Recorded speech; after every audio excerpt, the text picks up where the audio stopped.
Avant la vidéo, voici une petite annonce. À partir de la date de sortie de cette vidéo, je compte faire Zelda Minish Cap en stream. Venez, on parlera de Jojo, ce sera sympa, venez parler de ce que vous voulez. Concernant les horaires, je pensais stream tous les jours ou tous les 2 jours, de 20h30 à 22h30, quelque part par là. Suite à la dernière vidéo, j'avais énormément envie de parler de Diavolo et de Doppio, alors voilà cette vidéo. Vinegar Doppio est un jeune homme tête en l'air, timide, mais toutefois, il a l'air très franc. Mais étrangement, il peut des fois laisser le contrôle de son corps à quelqu'un d'autre, une personne beaucoup plus confiante et dominatrice. Dans son passé, il est né d'une femme enfermée en prison au personnel entièrement féminin depuis 2 ans, et elle prétend avoir été enceinte pendant tout le long. Cet enfant fut alors adopté par un prêtre qui l'éleva comme son fils. L'enfant, ayant maintenant 19 ans, se mit à se balader au bord de mer avec une jeune femme. Le prêtre, voulant lui offrir une voiture, décida de creuser un garage. Mais il tomba sur une femme dans les morceaux de béton. Cette personne était la mère du jeune homme, et cette nuit, le village prit feu. Parmi les victimes, il était écrit le nom du prêtre et du jeune garçon. Son nom était Diavolo. Après cet événement, il survécut et partit en Égypte. Il y découvrit 6 flèches pouvant procurer des stands et en venda 5 à Enyaba, la servitrice de Dio dans Stardust Crusaders, puis Jean-Pierre Polnareff tenta de l'affronter. Avant sa première apparition, Diavolo est un mauvais présage. Seuls les membres de la squadra oseront s'opposer à lui. Il est quelqu'un que l'on n'ose pas imaginer tellement il est imposant. À sa première apparition, il fait une démonstration de son stand dont on parlera plus tard à Bucellati et nous expose sa philosophie. N'importe qui dans ce monde connaît des hauts et des bas. Mon pouvoir me permet de savoir quand le malheur arrivera et de l'éviter. Ainsi, ma vie ne connaîtra jamais de bas et je culminerai toujours vers le sommet. Puis vient l'arc en Sardaigne où il est révélé que Diavolo partage son corps avec Vinegar Doppio et qu'il l'a envoyé empêcher Abbacchio de découvrir le visage du boss avec le replay de son Moody Blues. Sur le chemin, il fera face à Risotto Nero, dernier membre vivant de la squadra di Esecuzione. Puis commence un combat entre Doppio et une version réduite de King Crimson contre Risotto et son Metallica, qui est une métaphore de ce que craint Diavolo et Doppio. Le contrôle de Metallica qu'il a sur le fer lui permet entre autres de former des lames dans le sang de son adversaire et de camoufler son manière.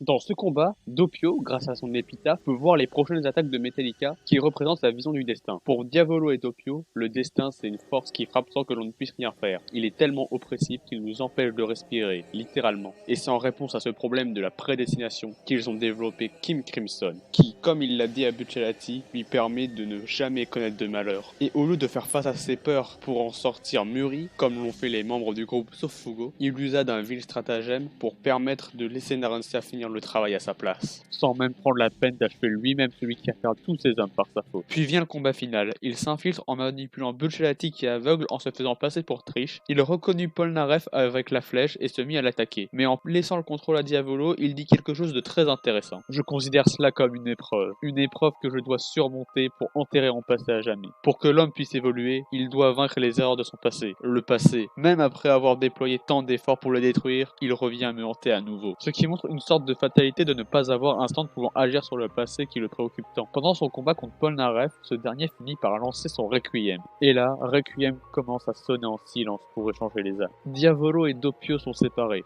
Du côté de Doppio, il est abandonné, seul face au groupe que Diavolo lui a mis sur le dos. Il restera là, à attendre un appel du boss, car ce dernier a toujours été là pour le sortir des situations dans lesquelles il le mettait. Il lui a toujours dit qu'il s'en sortirait car King Crimson est invincible, mais c'était faux.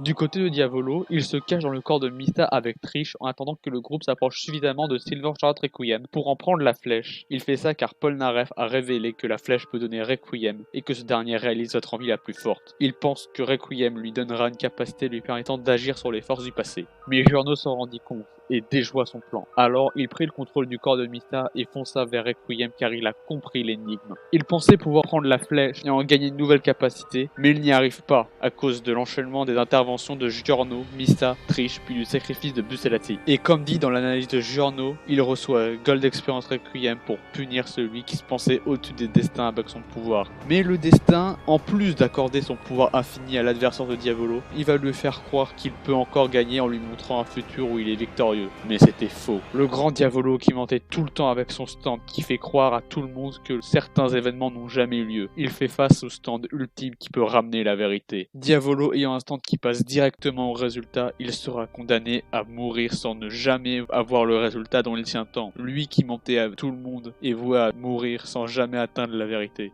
Cette vidéo a été assez plaisante et rapide à faire. Je pense rester sur ce format où j'analyse un personnage et des fois j'ai la fantaisie de parler de plusieurs persos dans la même vidéo. Enfin, si je trouve des sujets qui me le permettent. La prochaine vidéo sera d'un autre genre. En attendant, je vous invite à partager et à commenter. C'est pour la commu Jojo, certainement pas pour mon ego. Et on se retrouve en commentaire et en live. Allez, arrivederci!